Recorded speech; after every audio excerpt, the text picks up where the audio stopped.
Bienvenidos a una edición más de Personajes Geniales, programa producido por el Centro Ricardo Salinas Pliego y por ADN 40.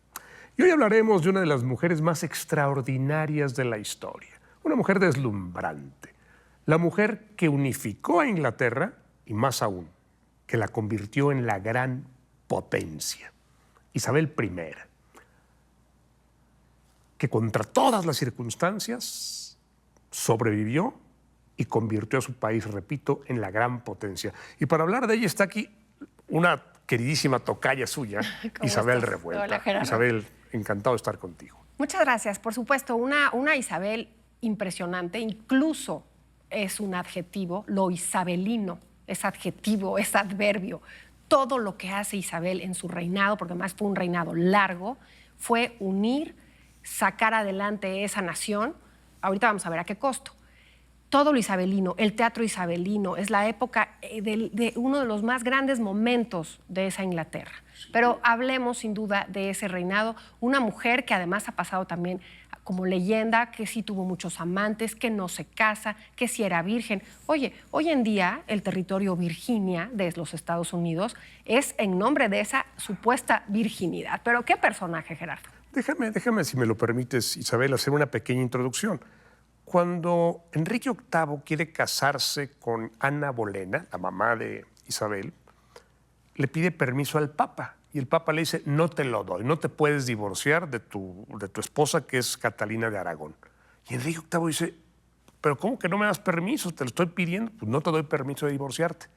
Y alguien le dice a Enrique VIII, ¿y por qué diablos tiene usted que pedirle permiso al Papa? Pues porque es el jefe de la Iglesia Católica. Y alguien le dice, ¿y por qué no hace su propia iglesia, majestad? Y Enrique VIII crea la iglesia anglicana y rompe con la iglesia católica. Y dice, señores, todos los que estén con Roma son traidores. Y empieza a quemar todos los temas, les da tiempo.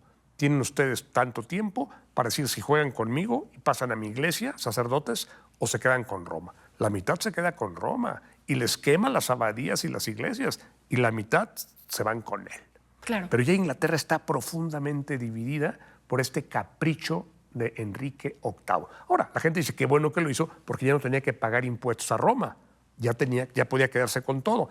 Cuento esto para explicar un poco el ambiente en el que va a llegar Isabel. Y déjame comentarte algo de este ambiente. Ese cisma que hace, esa gran división, porque se resquebraja en dos, digamos, Inglaterra y el mundo, en este protestantismo y en ese catolicismo. Obviamente Lutero, Calvino, todos ellos ya habían hablado de otra forma de tener esa religión. Lo que hace Enrique se vuelve la cabeza absoluta y empieza otro momento de la política internacional, el absolutismo.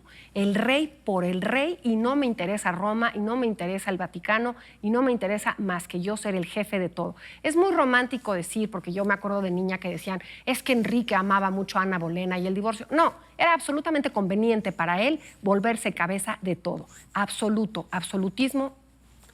Y la experiencia le daba la razón. Ya no había que pagar impuestos a Roma. Todo se quedaba en Inglaterra, o en Suiza, o en Alemania. Sí, claro. El tema aquí es que él se nombra jefe de la Iglesia Anglicana y lo va a delegar en el arzobispo de Canterbury. O sea, él no ejerce. Actualmente el rey de Inglaterra es jefe de la Iglesia Anglicana, pero delega ese papel en el arzobispo de Canterbury. En este contexto, se casa finalmente con Ana Bolena, luego se aburre de ella, le parece que es traidora, en fin, se divorcia. Y cuando Isabel de Inglaterra tiene unos cuantos años, manda matar a su madre, le corta la cabeza a Ana Bolena. Entonces Isabel, y se declara nulo el matrimonio con Ana Bolena. No tiene ninguna posibilidad Isabel de ser reina. Sí. Todo implica que la sucesora será María Tudor, la hija de Catalina, que será... Claro. María Tudor, y luego tiene un nuevo hijo, Enrique VIII, con John Seymour. Entonces no hay posibilidad alguna de que Isabel llegue, pues está su hermanastra primero y luego ya un príncipe heredero. Pero déjame aquí acotar cómo se las gastaba, permíteme la expresión, es Enrique VIII, porque además habla mucho, digamos, de lo que va a ser también después Isabel, su hija, que estamos hablando de Isabel I. no es que se divorciara, las mataba. Mató a las 8 esposas que tuvo porque le venían inconvenientemente a esos proyectos de poder. Decapitó a Por 2 de eso, las 6. por eso, pero- Decapitó a 2 de las 6. 2 de las 6, pero es interesante pensar la forma en que se deshacía de ellas. No le interesaba más nada el destino, ni el matrimonio, ni lo que le pasara a nivel personal. Es una corte muy sangrienta y eso es lo que hereda Isabel, esa corte sangrienta.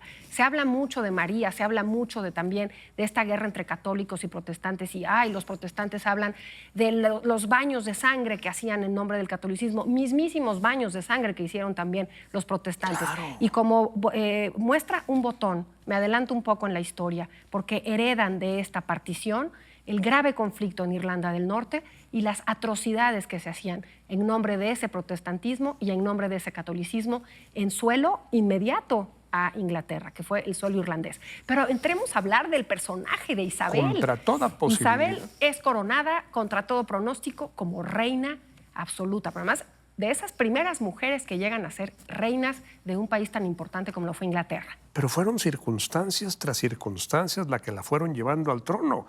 Cuando muere Enrique VIII, lo sustituye su hijo. Cuando muere el hijo, muy joven, sí, entra María Tudor. María Tudor es una mujer llena de telarañas mentales. Terrible, claro. Cuando muere finalmente María, llega Isabel. Y entonces están todas las conspiraciones del mundo, sí, porque María quería volver al catolicismo. Dijo, todo lo que hizo mi papá va para atrás. Exacto. Pero la gente dice, como volver a pagar impuestos a Roma, volver a ceder, no, de ninguna manera. Inglaterra está dividida. Y cuando llega Isabel, ella va a unir Inglaterra a sangre y fuego.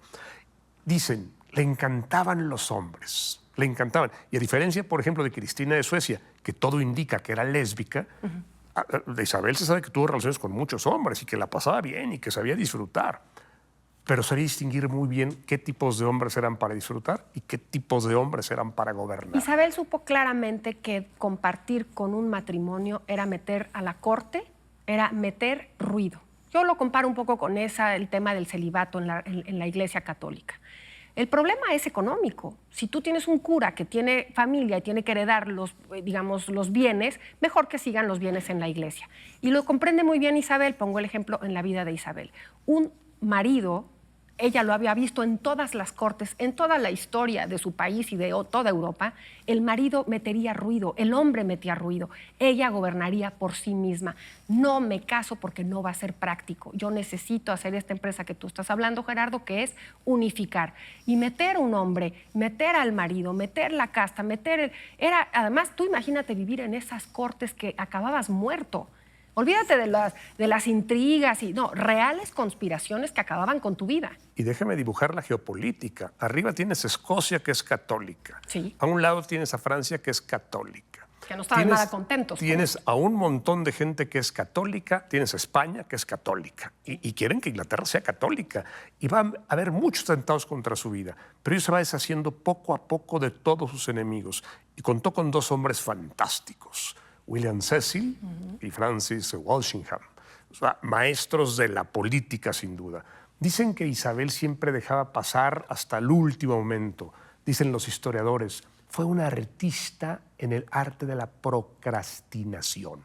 Una artista de la procrastinación. Era muy astuta. Siempre decimos, no dejes para mañana lo que puedes hacer hoy. Ella decía, déjenlo, pero sabía en qué momento hacerlo. Claro. Por eso era una artista. Sí. Y además, siempre ella no creó circunstancias, fue respondiendo a las circunstancias. Cuando incluso en Escocia le quieren imponer como sucesora a María Estuardo, la encierra y la manda decapitar. Y las circunstancias la favorecieron. Claro. Cuando eso pasa, Felipe II en 1588 manda toda la flota para invadir Inglaterra con tan buena suerte que los vientos soplan muy fuertes y se hunde. La Armada Invencible se le llama ahora. Sí. Digo, además Francis Drake y otros salieron a pelear. Claro. Pero tuvo muy buena suerte Isabel. Era una mujer astuta, era una mujer que era inteligente y era una mujer mundana, vanidosa como la más. No quería envejecer, era una mujer que su físico era impresionante. Sí fue muy bella, pero conforme pasaban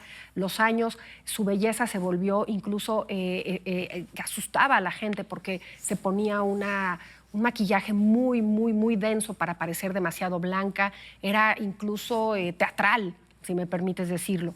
Y era impresionante verla ahora. Lo que para unos eran unos corsarios y unos verdaderos piratas, para ella eran lords y sir. Sir Walter Raleigh, el hombre que lleva el cigarro a Europa, a la corte de Inglaterra, le parece fantástico porque se lo trae de las islas del Caribe y se lo presenta a la corte. Y ella fumará y lo hará a él. Dicen, bueno, no sé, no he encontrado ese documento. Se habla de que en la corte fue uno de sus amantes. Sin duda, y lo hace sin duda. Sir Francis Raleigh, dije Drake, es Sir Francis Raleigh, los cigarros. Y ella como adelantada, pero fíjate, tenía a todos estos hombres que para Europa eran corsarios, piratas, lo más deleznable de esa sociedad, para ella era el orgullo del imperio. Pero hay que aclarar algo. Cuando el Papa Alejandro VI, mucho antes, parte el mundo en dos, de aquí para acá España, de aquí para acá Portugal, ¿Sí? La gente dice, ¿y a Inglaterra qué le toca? Nada. Y entonces la propia reina, ya lo ha dicho su padre, pero la propia reina les da patentes de corso a sus marinos. Claro. Y los convierte en corsarios. Señores, ustedes tienen derecho a saltar todos los barcos portugueses y todas las naos portuguesas. Es un derecho que les doy. Entonces eran corsarios a las órdenes de la reina y tenían de lo que se robaran, de lo que decomisaron, una parte era para ellos y una parte era para él.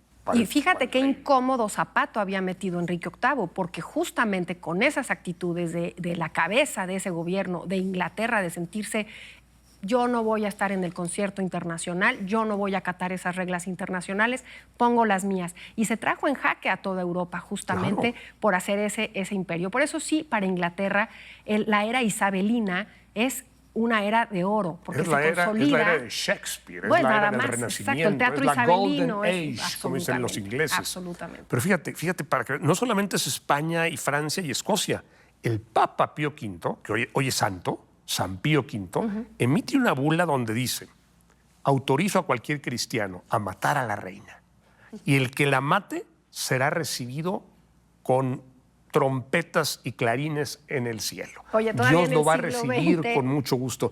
Pío V, santo. Sí, yo sé, se pueden matar a la reina y no pasa nada. Para que veas todos los odios de los que estaba rodeada. Sí, son odios, Gerardo, no nada más políticos, sino también ideológicos, porque después la gente de a pie, la gente común, realmente se toma esa guerra y esas posiciones y ese mundo partido.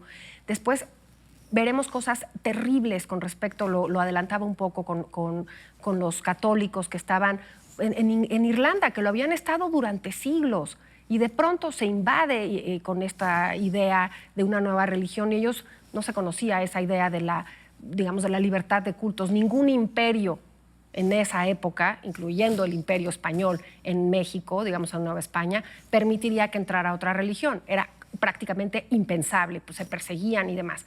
Lo mismo sucederá con ese imperio inglés, perseguirá a todo aquel que no piense como ellos, todo aquel que no tenga esa religión.